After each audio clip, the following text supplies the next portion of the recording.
Do you want to use this one? Oh, yeah. And we'll hang that around.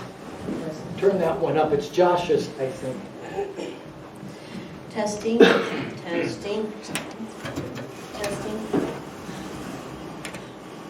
Hold it close because we're testing. recording. Is that okay? There we go. Okay, good morning, everyone. Good morning. Well, today we have real live missionaries here.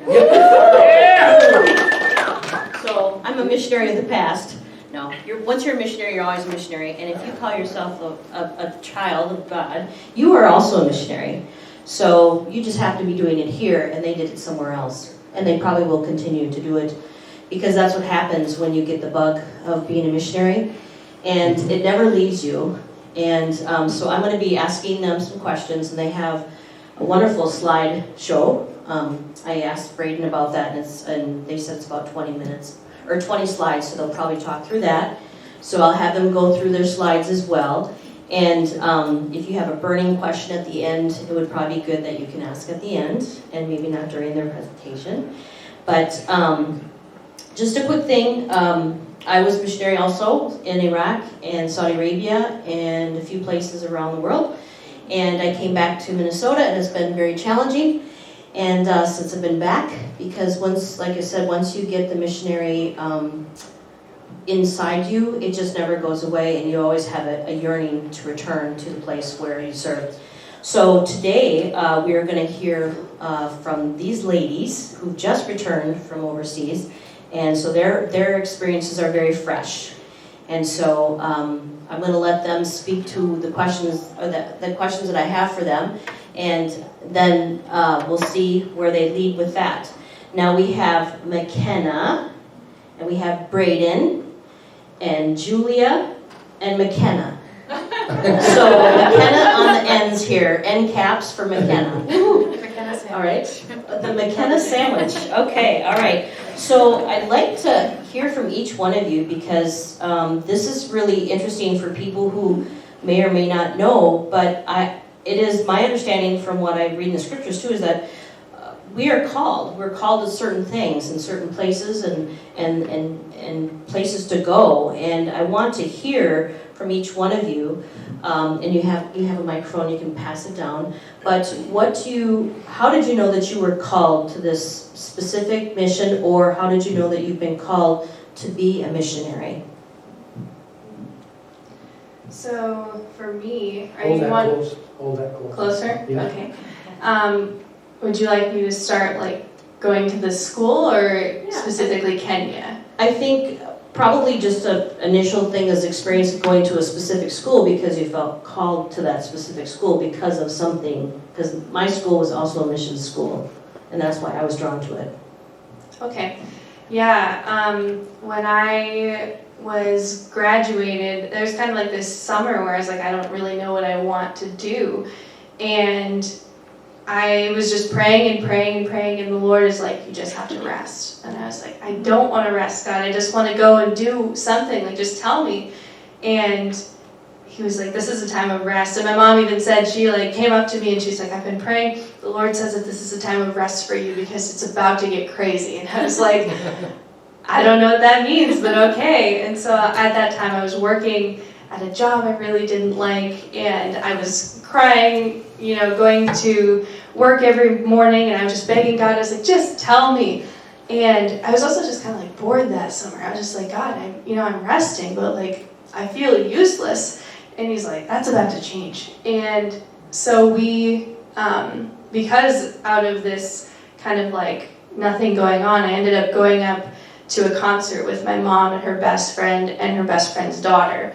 And it was in Winnipeg, and we were having just a really great time road tripping up there.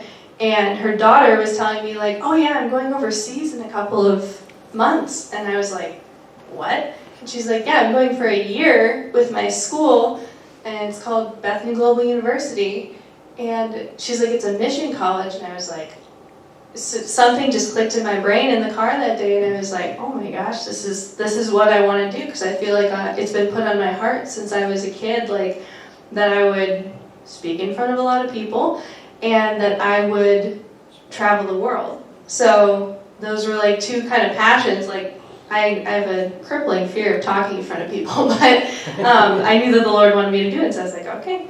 And I was like, that kind of fits the description, and I want to go to a Bible school, and so there I was. And after that road trip, I came back, applied to the school, got accepted, and I was a January freshman. And if you're a January freshman, you skip a semester, so it's literally been nonstop for me. Like we've had something going on even over the summer because we had to catch up that semester we missed. So it's been a crazy time, and then I feel like the climax of that was Kenya so far.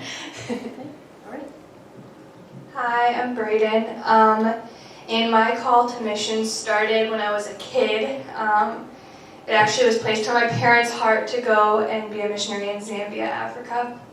So I grew up in Zambia from ages 5 to 10, and I loved it, and I always knew I wanted to go back. And I didn't know where I was going to be going, but the Lord had me go to Kenya, and I loved it, and I still want to be a missionary. I don't know if it's still in Africa or where the Lord has me going, but that's where my missionary bug started, as he said. Yeah, growing up there. So. Do you speak a local language there in Zambia? We didn't. We learned little bits and pieces from people, like friends we knew, locals and stuff. But yeah, we were young and homeschooled, so we didn't really have a lot of outlets. Good morning. I'm really grateful to be with all of you, and just thank you for giving us this time and space to share. Kenya had a big impact on our hearts, so I'm really thankful for your church for welcoming us and allowing us to share what the Lord has revealed to us and done while we were in Kenya. So just want to say thank you first off. The Lord was tenderizing my heart to be a missionary from a very young age. It actually started when I was a kid, and my mom would read me missionary bedtime stories. And even from like age 7 and 6, I was just like, wow, these people actually, they live out what they believe. Like they say they're willing to die for Jesus, and when they're faced with death, they're not afraid because they actually believe what the Bible says. And that really just struck my heart from a young age. And then once I was in high school, I went on 2 short-term trips to Uganda, and that call was confirmed in my heart. And Bethany, the school we all go to, was the only place I applied to in high school. I was like, I'm going to be a missionary. This is the only place I'm applying. Just knew that was what the Lord had for me. Yeah, wonderful. Okay, I'm the other McKenna. In Kenya, they called me Short McKenna, so that's how we differentiate. So I was not raised Christian. I'm the only Christian in my family, actually. And as a child, I always wanted to work internationally. Definitely not missions, but wanted to work internationally. And then after I got saved in 2019, yeah. I was going to do YWAM, and then I heard the Lord, it wasn't audible, but it was definitely like probably the closest you can get. And he said, I don't want 6 months, I want a lifetime. And so then I found Bethany, and then I went to Kenya. Wow. Very wonderful introduction, yeah. Yeah, one of the things that just gotta interject, there are young people that are after God today. We always talk about what's wrong with our youth. And you guys say, when I was a kid. And anyway. When we were smaller. But I tell you, boy, to get our young people to know Christ early, and I'm going to tell you, it's so important. But so you came to the Lord in 2019. Is that what you said? And you're the only one in your family. Yeah, we'll need to be praying for your family, won't we? Yes. Good. That's all right. Okay, great introduction. I wanted to just McKenna, short one. I want to emphasize something that she brought up. She got saved in 2019. That's 3 years ago. Yeah. And this is the power of God. And we see that through Paul in the scriptures. We see that through other of our relations that we read in the scriptures about how they were just immediately transformed and something happened in their life. So I want to speak to some of you who've been recently following the Lord, that missions is a possibility for you as well. It's not something that ever goes away. If you're 20, if you're 80, if you're 60, it's still part of who you are if God's calling you. So I just am really excited to hear about that. That happened to me as well. I got saved in 1992, and within a year and a half, I became a missionary. I was looking at missions. But I will tell you that those first few years are tough because there's a lot of the world that still needs to get out.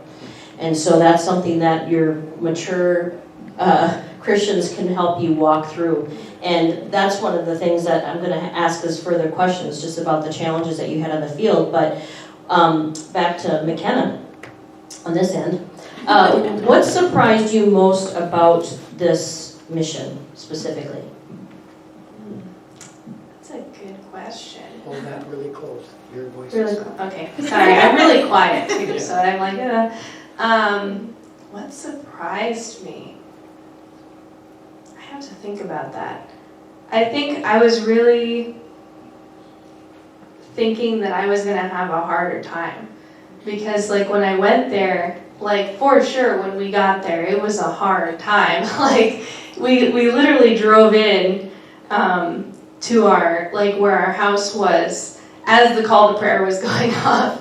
And so that was really scary. I'm like, oh my goodness, like how am I ever gonna survive here? It was so hot, I was so scared. And my teammates can attest to that, I was scared. But like just how much the Lord provided, like in different ways, and like in the friendships and even just the endurance. Like I didn't think that I would have that level of endurance because I have so much anxiety. And even one of the crazy things our site leader said to us as we were leaving, he's like, you know, you had so much anxiety, I didn't think you were gonna make it. It's like I thought you were gonna leave. And I had prayed about it beforehand when we were getting ready to go, and I was like, God, you know, if I die there, I die there, you know, like, not actually, but like if that, you know, that was the heart that I wanted to have. And so I was just really going into it thinking it was going to be hard, and like the Lord has just blessed me in so many ways, because I was thinking like, you know, maybe I'll want to leave like for a lot of the time, but I just fell more and more in love with it. So I think just endurance, and the Lord has healed me of a lot of anxiety, like a lot of anxiety. Like I used to have panic attacks so much when we first got there, and by the end of it, they couldn't even tell like that if I ever had anxiety, they were like, you never had any more panic attacks. I think it just, the Lord's provision is what really surprised me, like the amount of provision. So there was a couple things that surprised me.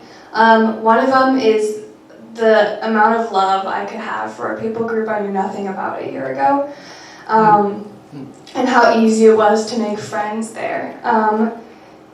It's, as white people in a town full of black people, like we stick out a lot. We're the only white people there, and so we get a lot of attention, which is you just get used to it. But yeah, you make so many good connections, and you just talk to everyone because it's a very communal culture. But I made some really amazing friends that I'm still texting and talking to and stuff, and that really surprised me, of just being able to make such close friends with people who I didn't even know a year ago, and yeah, I'm really thankful for it. Amen. Thank you. I think going off of what Braden said, something that surprised me was the richness of living in a communal culture. And going, I knew that Kenya was a communal culture, and I knew a little bit, like they put, like the group is like the main priority, people are the main priority. But I didn't realize like how much it would be a blessing for me to enter into that communal living. And it was something I wasn't expecting. And I didn't realize upon arriving like how deep like people mean to them, and they love people so deeply.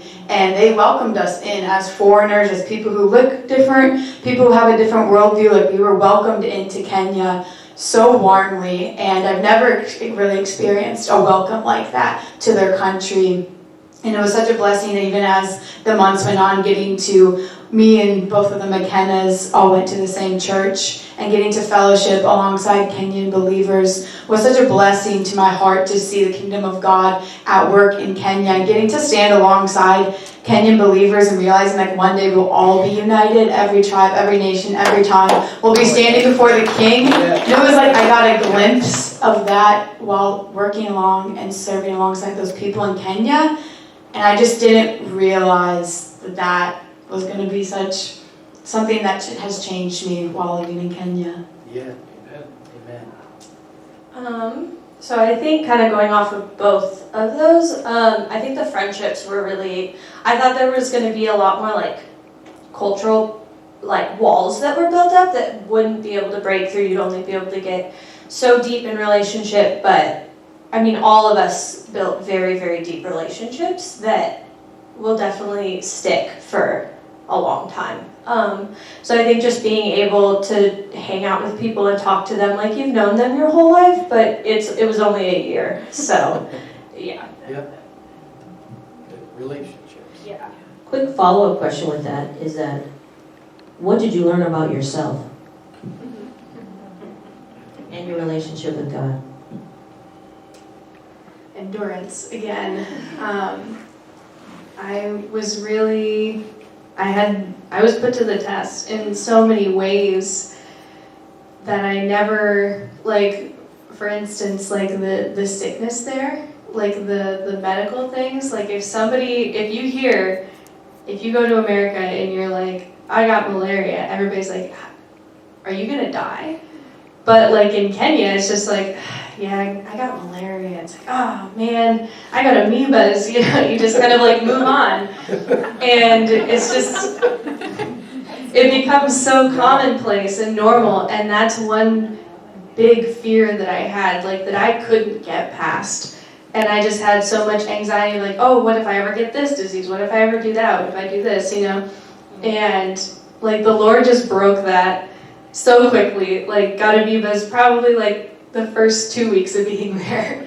And you're just like, sometimes you get sick and you just handle it. And like the Lord was always faithful to heal like pretty quickly. By the end of it, I was not getting sick hardly at all. And so I think I learned about myself, like I learned how much faith I can really have in a situation when I need it. Because I was always thinking when I was a kid, like, okay, if I go on the mission field, like I would probably have faith, you know, to like do this or do that. But then it's like you're actually put to the test of like, you know, you feel like you're in actual danger or something like that. Like, will I still be faithful to the Lord? And so it was just a really sweet moment for me of realization that like I have that relationship with the Lord and like I do trust Him that much. So I think that's what I learned about myself. Like McKenna, I went to Kenya with a lot of anxieties and came out with not a lot of anxieties. Just happens when you get put out of your comfort zone every single day. But besides that part, I learned a lot about myself in a way that I have really high expectations for myself. Being a missionary kid, I expected myself to be, you know, like I'm good at like adjusting to cultures. Like I'll learn a language quickly. Like I was very expectant of myself to be amazing, and it didn't go that way at all. And I tried. But I struggled so much with the language and comparing myself to my teammates, and they can do better than me, and they have more friends than me. What's wrong? Like I really struggled with comparison and expectations for myself. And I learned a lot about that and growing in that, and okay, I don't have to be perfect all the time. I can't always have A's all the time while also doing full ministry, while also creating friendships, and like I have to have grace for myself and realizing that God also has grace for me, and really resting in that grace and accepting it instead of pushing it away is something I learned while there in Kenya. I learned that God created me with a need for community and that I didn't have to go through internship alone, but He humbled me to the point where I was like, oh, I need to open up to people and be vulnerable, and I need like my team and my community to like be uplifting. I mean, I wasn't created to go and do this like as a solo person, just me, but God showed me my need for community and the gift that community is to be in the body of Christ. Amen. I don't really know what to say. I think, so we had a man who came and visited Kenya, and he works mostly with Somali people, and he had taught us this phrase in Somali that translates to love without borders. And I think like that's kind of the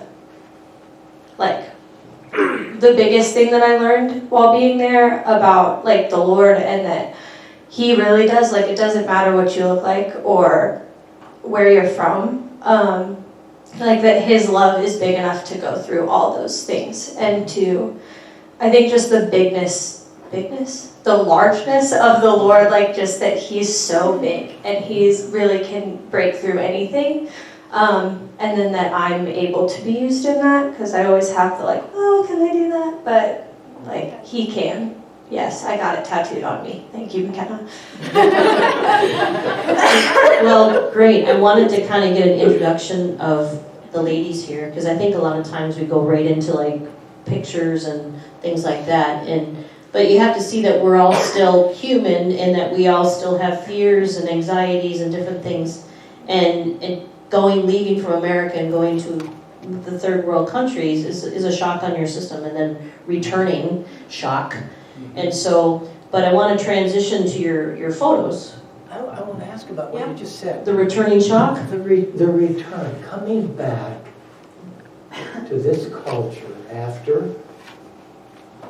What were your thoughts when you come back about our country, about being back here, everything? You can be honest. Yeah. Yeah. That is a very big question. It's just got so many layers to that question, actually. I came back with a completely different perspective on missions and Christianity and God and America. Like, there's so much that I didn't realize I didn't know before. And I was just talking with a friend about this, like how our relationship with God has changed, because like there was no real like structure for us. Like, we went to a church, but we were really serving in the church. So it's like it felt not as much like getting what I always needed, like, you know, and that like satisfying, like you come away from church and you're like, oh, that was a good service, you know. It's like I didn't experience that very much. And there's a lot of prosperity gospel in the churches in Kenya, so it's really, that was a shock. That was like a shock in general. Like, it's just nice to be back in America where there's like, you know, not prosperity gospel. I mean, there is, but not here, you know.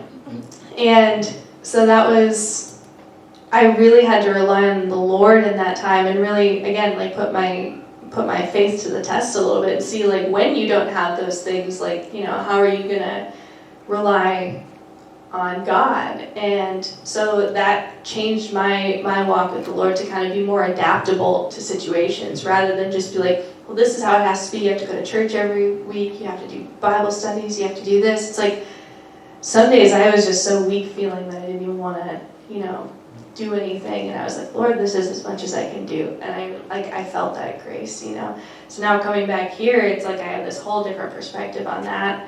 And then there's just, in general, there's a lot of emotions. Like, just so many emotions that I can't even like describe, because it's like just like thoughts constantly, like, oh, I haven't eaten this since I came back, like, oh, we haven't done this since we come back, like, oh, this isn't the way it was in Kenya, you know. And you just are encountering that every single step of the way. So coming back, like stepping off the plane, I immediately recognized that I could understand every single person around me for the first time, like with perfect clarity, because like we're learning Swahili, but like we only know so much, and there's like other languages there. So just coming to America where they all speak English was like, what? You know, so just initial shocks like that, like culture shocks, on top of the emotion of leaving everyone that we love. Like, so many people, especially our Muslim friends, because like that's probably the hardest thing that I can't even like think about right now is like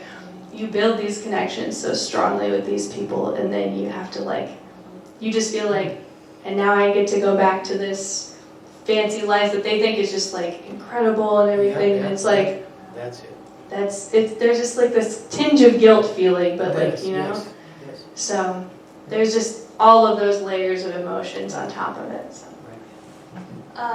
Coming back, I realized I became like extremely socially awkward. I was like, I can't talk to people anymore. This is weird. But the first thing I said to this guy, I was standing in line at the airport, and he was from Germany, and we were talking, and he was like, I was like, yeah, I just came back from Kenya. He's like, wow, that's so cool. I was like, there's so many white people, and he just like looked at me. He was like, yeah, it's America. Like, he was just like, what the heck? And I was like, oh my gosh. I'm not gonna lie, the food here is amazing.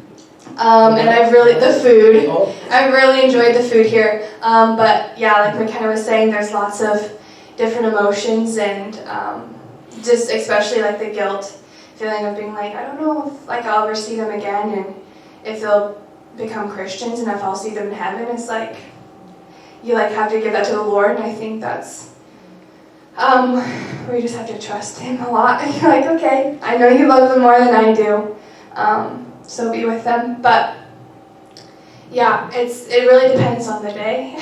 Some days I'm like, yeah, I'm loving this American life. Like, I'm going to one store and get everything I need. I don't have to be wearing floor-length dresses, and I have a lot more freedoms here, and I'm in my home culture.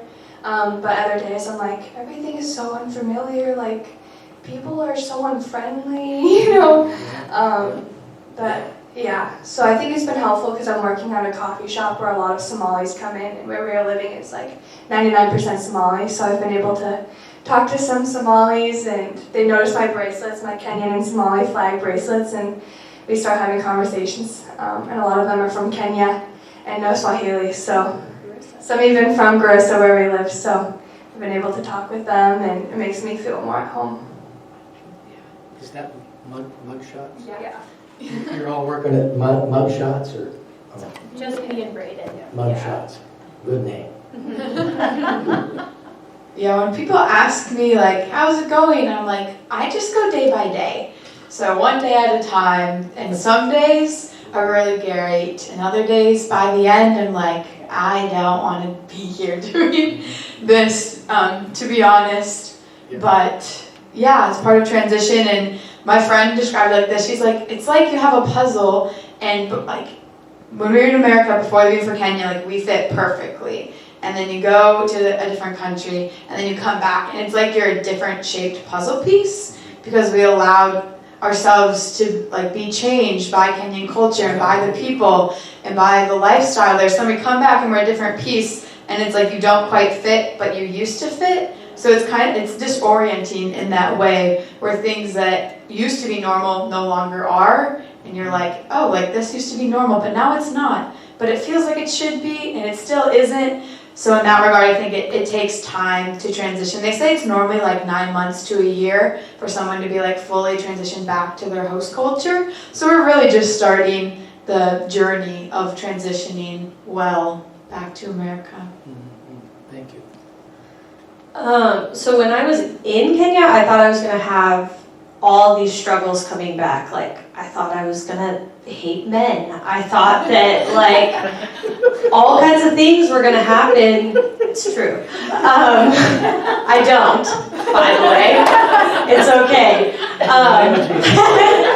I really did think that was going to be a struggle, but I think the biggest struggle that I've had is, like, the shift in the like day-to-day life, because everything in Kenya is so slow. Like, we would be going to a school, or I guess that's where I went every day. So I would be going to a school, and if I run into a friend, that's the most important part, is you sit and you talk with that person, and it doesn't matter if you're late to the school or not. It just, like, people are really important there.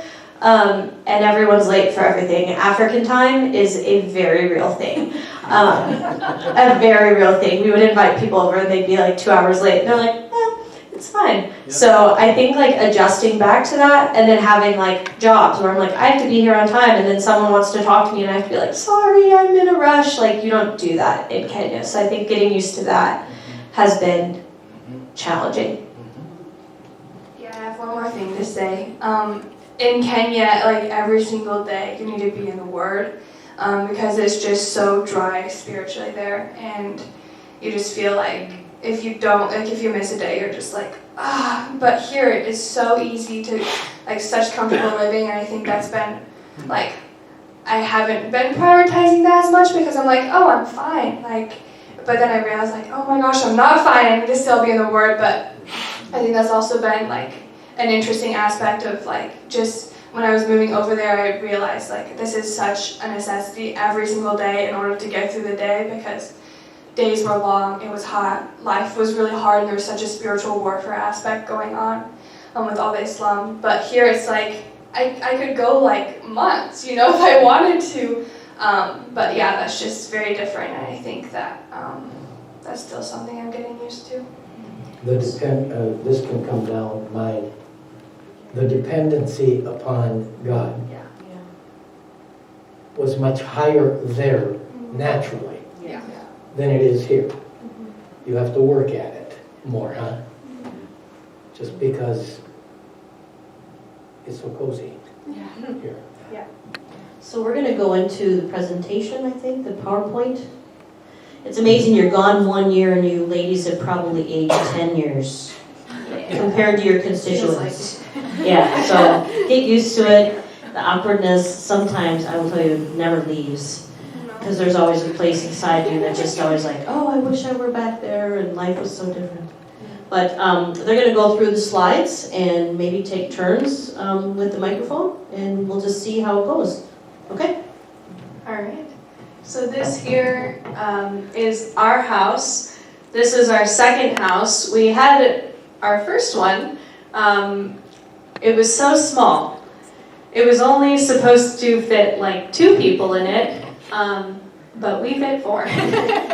And that was probably my first struggle that we encountered, was living, all of us can attest, like, we did not really like each other in that house because it was so small. These 2 shared a bed. Yeah, they shared it. Because their room was so small. Yeah, they couldn't even open the closet door and like the regular door at the same time. So this is where we moved into afterwards, after Christmas, when the senior interns, we were juniors at the time, we moved, and so all the senior interns left, and this is where we got to go. And then the boys on our team, Caleb and Keegan, 2 people, moved into the 2-person house, and we moved into this one. So yeah, we have hosted many, many people in this house, and there are a lot of good memories in that house for us. So. Oh, that's great. I just wanted to talk about our house for a minute. This is a picture of us all hanging out. There were a lot of different rules that were put in place to try and show the community like an upstanding reputation for Christians, because Christians in the community, the Muslims don't always view them with like a lot of integrity. So some of the rules that we had was the boys would never come into our house unless we already had people over, and we would never be like 2 girls and 2 guys, because then they would think that we were married, and we were not married. So we didn't want anything like that. So we would go out in pairs of 3 and different things like that. But we were all wanted to hang out as a team, and there was really no places where that was possible besides outside of our house. So we would hang out outside of our house, and you can see us cooking coffee on the little Gico stove there. Yeah, we went to Turkey and came back, and then we would hang out outside of our house. But I think that our house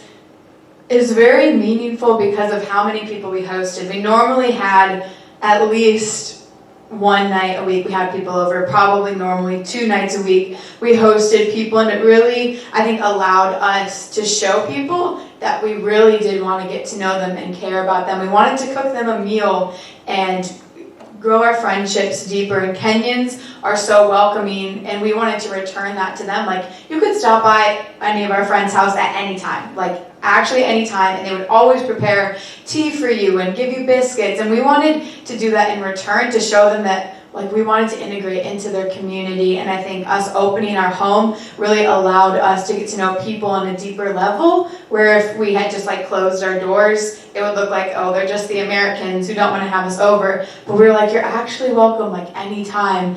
And I think that's something the Lord really used while we were there. Just our willingness and our longing for people to come into our house and to be a community. Okay, so one last thing about our house is that we all four agreed when we moved into this house that we wanted to have people over, and I think that was a huge blessing, because a lot of teams in the past, they've had like one person who's like, I don't want people over, and our site leader's rule is like, if one person is not okay with it, then you can't do it, just to be respectful. And so I'm really grateful that all four of us were okay with having people over, and that was really special, and the locals really noticed it. Like, even people who knew past interns were like, you guys like love having people over, like I feel so welcome at your house, like I love coming over. So that was really cool. Yeah. This is a picture of walking back from our site leader's house after a Friday meeting. We had Friday meetings every week at our site leader's house where we would talk about our week, we'd do a Bible study, we'd do worship together. And you can tell in this picture the different groupings of females and males ratio walking down the street, because you couldn't all walk together, because with white people, if you're all walking together, people will be like, oh my gosh, and they'll just freak out, because there's so many white people in one place.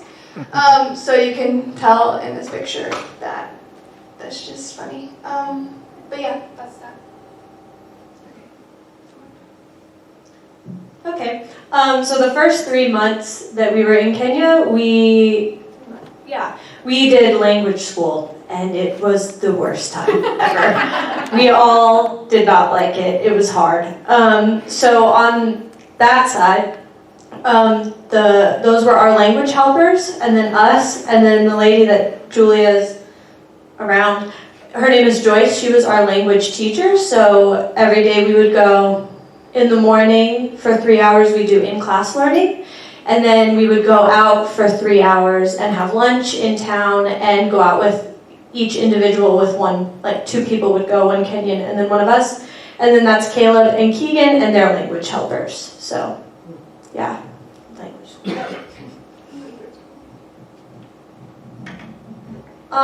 Okay, so this was our graduation from language school. So when we finished, in Kenya, you have a party for like everything. So we had a party, and there's always a lot of food. So we were cooking chapati, which is kind of like, I kind of compare them to like tortillas. So they're like Kenyan tortillas. They're different, but fried, and they're thick, and they're delicious. It's the best Kenyan food that there is. And so we were learning how to cook. That's the first time we ever cooked a Kenyan meal. I don't really remember much of it, but it was, so this was the back of the church, because the lady who was our Swahili teacher, her and her husband were pastors of a church called Agape, which is where Braden and Caleb and Keegan went, and then that's where we also learned language. So this is our church with, you can see me, Julia, and McKenna. This was actually, as we were leaving, we were being sent out, and we had to dance like Maasais, which is one of the tribes there. They wrapped us in Maasai blankets, and all the children came up and danced with us, and they all sang songs and everything. But this is where we went to church. So us 3 were involved in like the Bible study and in the children's church, Sunday school. So we really revamped that, and we were heavily involved in both of those things. We kind of like made their curriculum, and well, we did make their curriculum, and we would have meetings at our house every week to kind of like with other Kenyans from our church, so that we could all kind of like integrate like how to best do that in the church with the cultural context. So we had other people to help us with that. But yeah, so that was our church. This is the Sunday school part of it. This is one of our really good friends. We had 2 other interns that were working with us because they were not from like our school, but a different school in Kenya. And so they were doing the same kind of thing as internship. And so we really, really connected with them. We were all the same age, and they were helping out with the Sunday school. So back to that other one, that was the first time that we had done Sunday school at our church, and we did Jonah. So those are little whale origami things. And our Sunday school got much better after this, but this was the first time that we ever did anything with the Sunday school, and I just kind of ran in there. Like I saw the kids go back, and I was like, I'm going. And so I ran out and then went in there, and it was great. So that's all. This is one of the opportunities we were able to do is our site leader has a farm, and he has been in the process of building houses for his farm workers. They live in the village, way out in the boonies, so they all have mud houses. So we're creating them, I'm not building them. Our site leader has been building them, and we get the privilege to paint them and make them beautiful. So there is us painting with the site leader's girls. We all had a blast painting houses together. And there's more painting pictures. Yeah. That's me standing in our backyard. Another time we opened our house was we ended up inviting our whole church to have an Easter meal with us. And it started out as an idea of us just going to have like a couple of our close friends from church over. And then again, it was us realizing like, why would we want to like exclude? We'll just do an open invitation. And so I think we had 50 or 60 people in our house, and we cooked them a potato stew with classic Kenyan chapati.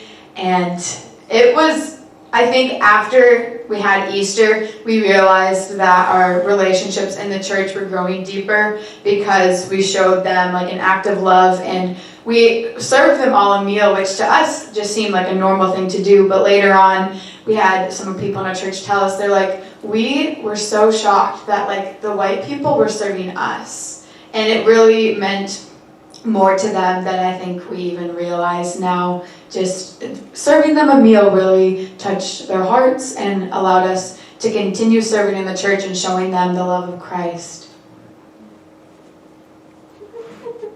Oh, this was Christmas. So at the farm, There's 7 groups, right? So at the farm, there's 7 unreached people groups that work at the farm. And so for Christmas, we did like presents for all the farm workers and their wives and their kids. So this is at our site leader's house. We were we wrapped all the presents in newspaper and then wrote their names on it. And then we ended up like bringing it to the farm. And so we did Christmas at the farm. So this was just all the gifts and stuff from last Christmas. Do you purchase the gifts? Yeah. So like all the kids got like what Braden's wearing this dress. The women and children got these. They're called diras, and then there were like toys and stuff for the kids. Right. This is delicious food from Kenya. Oh, so that's palau. It has cow. I think we butchered a cow. Not us, but the men. And then that's chapati on top. And then some kind of green stuff. It was delicious, the chapati. I didn't eat the cow, but. So this is a school called Zuwani. There were 3 schools that we could work with while we were there, and that's teacher Rukia, and she is amazing at teaching the kids. And so this is just kind of the classroom setting. We would go to the schools a couple of times a week, and I was very involved with Zuwani. I would do the charts, so I would draw all the school charts because they don't have like money to like buy them or print them, so it was just me drawing them. So, Julia, I'll let you share this one. This was my very first day of ministry. This is Tumaini School, and I was there with McKenna and then our other teammate Keegan. And the schools, like, they just in general don't have much money. There's a lack of resources. So like, this is their playground, just the middle of their compound. And I was trying to think of a game to play with them, and I had this idea of running like a different animal down the compound. So I got like 2 or 3 kids, and I was like, do you want to play a game with me? And they were like, yes. And so I was like, let's run like a cat. And we're like, meow, like we're running down the compound. And then as you can see, pretty soon there's a bunch of kids. And I'll never forget, at one moment, I was just standing there and had like 20 kids surrounding me, and they're like, teacher, we want to run like a monkey. So I'm like, let's be a monkey. Ooh, ah! Just running. And we played this game like an hour, and the sun was blazing down. We have sweat dripping down our face. But this is one of my first memories of like experiencing like the joy of the Lord in Kenya. Language school was really hard, so this was our first like times of ministry after that. And yeah, it's just a time I don't think I'll ever forget. This is also at Zowani. You can tell with their outfits, their uniforms that they have. This is our friend Eve. She was the other intern that was with us that we were really good friends with. And this is me and Julia and her all sewing kids' clothes because they were really ratty. And I had a sewing machine, or not a sewing machine, I had a sewing kit that I brought with me everywhere. And I was like, well, I'll sew some clothes for the kids. And I think I wrote about this in my newsletter if you guys read that. But yeah, the kids were like so excited, and it was like they were coming and going, teacher, and they were like looking all disgusted, like, look at this hole, what is this? There's no button on this. And they're like coming to me, and they're like, will you fix this for me? Because like, you know, sometimes they can't afford to get it fixed or whatever. So I was like, well, I don't sew very well, but I can try. And so soon enough, like, I had a line of kids, and then Julia's like, give me the stuff. And then Eve was like, give me the stuff, you know? So we're all like trying to do this really quickly, and we're like, oh, we have to cover up the kids. So we're like taking like head wraps and like wrapping them in that so we can sew their clothes. And it was just a really sweet memory. I really, really enjoyed that time. Oh no. Okay.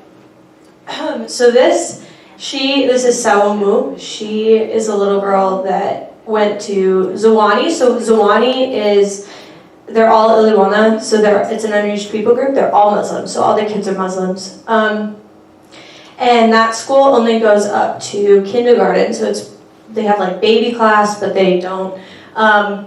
So it's preschool and kindergarten, and then most of these kids don't get education after that. They just go into in the village, and they work with their families. And this day, she lived in a different part. There were a couple kids, and she comes running up to us, and it's like probably 100 degrees, and this little girl is running up without shoes on. She's like, ah, teacher, with like trying to get like, because it's hot, and she's on like a paved road. And so I picked her up, and we took her to a little gas station that was down the road, and I tied plastic bags around her, or paper bags around her feet so that she could get home because we weren't allowed in that area. And she goes to Tumaini now, so she's the only kid of her class who's getting further education, but we love her. So we'll finish with this picture, but this is when we were doing clinics. This is another option for our ministry stuff, and we were doing a mobile clinic too at this time. So a mobile clinic is where we go into the bush and we take like a bunch of like different villages, and we like bring all the stuff to them, because like sometimes it's hard to get places. Like there's a lot of old people or a lot of sick people, and you can't really get them out of the bush to take them into town. So sometimes, and it was also free, so we were trying to help them out. And we went to, I think, how many different villages? We went to 4 different villages, and there was another Like 2 hours out of the city on dirt roads. Yeah, it was 2 hours outside of the city. And so each day of the week we would go to a different village, and we started with the furthest one and worked our way back. And we had joined with another team that's there. We weren't the only ones, but we have a community of people there who are white at the time. So we had a German couple that we lived next to, Thomas and Dorothy, and I love them so much. And so this is one of their friends or people that came to visit to help with the mobile clinic. So these guys were also German, him and his wife, and so I got to work with them on the mobile clinics. And then actually there is only like one more picture, and so I'm gonna go. Okay, two more. Just kidding. Yeah, this one. So while some of us were like helping check people in to the clinic and stuff like that, and you know they were getting seen by doctors that we had brought out there from all the way from Nairobi, which is like 8 hours away. They flew in from Nairobi. So while that was going on, all the children didn't really have anything to do. So there was a team as well, a group of people. There's Julia. And they're making crafts with the kids. And so the kids love any kind of craft, any kind of thing that's a game or stuff like that. So basically they got the funnest job and they just got to play with kids all day. So, oh yeah, and then, oh, there's our team. The 2 slides ago, there was an old lady and she was 104 years old. And we couldn't actually get the pressure cuff on her arm because it was so skinny. So we actually had to do it on her thigh. And that was a crazy moment because I was asking in Swahili, I'm like, how old is she? And they're like, saying it. I'm like, I don't think I understand. Like, I don't think I'm really realizing. And they were like, no, that's accurate. It is 104 years old. So that was the oldest lady that we had helped. So it was just a shocking moment of like, whoa, we really are helping people. Like there is no way that she'd be able to get to the city or anything like that. So that was really cool. But yeah, that was pretty much it. The last picture there was just our team in Turkey over break. So that's us. We're all kind of weird. Thank you very much, the ladies. And quick one answer to my question is, are you returning? Yes. That's me. So the man that's back there, Brandon? yeah, Brandon, he and I are getting married at some point. And our goal, he went to Kenya a couple years ago, and we're gonna go back. Eventually, we actually have a vision to start a shelter in Nairobi. Yeah, so we're planning on going back. Amen. Yeah, my plan is to try and go to Nairobi next August. I'm doing like a year certification for Montessori education. So it's an international school in Nairobi that I'm going to try to go to next August and be a teacher at. And then from there, do some vision trips to explore if I want to be in Kenya long term or somewhere else in Africa. But I foresee myself continuing to work in the Muslim world in the future overseas. Yeah, right now I feel called to start a school in Israel. So not Africa, I definitely will go back there to visit, but what I'm working towards right now is getting certified as a teacher and then moving to Israel and starting a school. Right. I think I probably should started first because mine is the least exciting, but I'm going to be here for a while. My only plan right now is just to graduate, but I would still love to go back and see everyone. Like, we made so many good connections, so I'll probably come and visit McKenna and Braden at some point, and Julie if she's still there. Would you be looking at another mission, or? Yeah, I still feel like, again, that bug, when the missions bug, so I think I'll probably still go overseas at one point or another. I actually realized working in Kenya, of all places, that like, okay, this is a pretty hard thing. So now I feel like I can really go anywhere and do anything, and I have the freedom. And we worked with so many different Europeans, like with, there's a lot of European missionaries that would come, like even for short term, and we got to show them around or do whatever, And just working with those guys, I was like, wow, I actually think I could see myself in Europe one day. So that's kind of the direction I might head in afterwards. The ladies mentioned vision trip. For those of you who don't know, a vision trip is where you go somewhere to see if this is where the Lord would lead you to ministry. And so that's a lot of times where you just sense that this is where, like I did a vision trip to India, and I knew that that was not an option in Calcutta for me to work. I did not even have the capacity to breathe there, so I knew I couldn't do ministry there. So when you are interested in missions, like if 2 is or something, and me as a mission person here, and then now that, McKenna's back, we could do a vision trip somewhere. So I know with the COVID thing, that was kind of put a damper on everybody because, there's issues of inoculations and shots and things like that limit travel. But that's something that we would like to do initially for our church, but we would want to probably start, local, and like we've kind of been doing, but then maybe somewhere here in the United States nearby, and then do some vision trip opportunity overseas. Yeah, last night, Diane, Bill, Friday and Josh. night? Was that Friday night? It's Friday night. Friday night, okay. Friday night, Diane and Bill and Josh represented our church and went to help Gus and Esme, we call her, move into their house, which will also be a house church. Remember we told you Gus was here and spoke about North Minneapolis, so it's kind of a missions weekend. But I'm really grateful for that, for Josh and Diane and Bill and two all going and doing that. And and again, I will just follow up and say, we really do want to look for opportunities. Some need short-term because you're working, but to be able to make whether short-term opportunities to get involved in a mission, get outside yourselves, it is life-changing. And the Nazarene Church used to do a lot of what was called work and witness. And they're very limited right now. Very limited. I've been looking, and it's very disappointing, actually. It is disappointing, and I think we just really want to push that more, because they would go and they would help, whether it was in the floods in Louisiana, but they would go and help rebuild. But people that were working could take a short term. Now I know that Linda and Scott's son and Dr. Job and Kristen, was it? They got involved in a mission that was more short term, and really it changed their life, did amazing things for them, and their marriage was really beneficial. But a young person should be able to go and at least experience it, right? Everybody should experience it at some point. And it's nice if we do it in a different culture. But nevertheless, yeah, is there anything else before? Anybody have a burning question out there? I will tell you, working with teams is not easy, especially as Americans, because we're very individualistic. Yeah. And they had to live in a community environment, and that's not easy.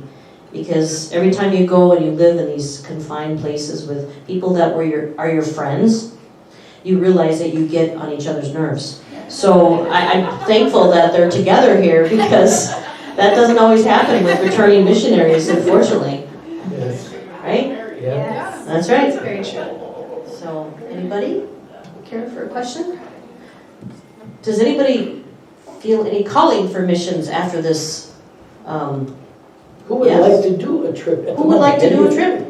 There you go. Donna, two? Two would be awesome. We could do some building or something like that. Yep. So, yeah. You So never for know. some it is, and for others it's not. But I will tell you, if you go, you'll be amazed at how transformed you will be, and your life will just flip. So just be being open out to it. of this country Yeah. for that long, for Be a year, open to it. being out of the country and coming back and seeing what we take for granted here and what is so easy here. And I don't know if you want to pray for them, Pastor, or I Yeah, can pray? sure. You can pray. Okay. And is there anything else? Any burning prayer requests? But we'll close. Aren't you glad they came today to speak?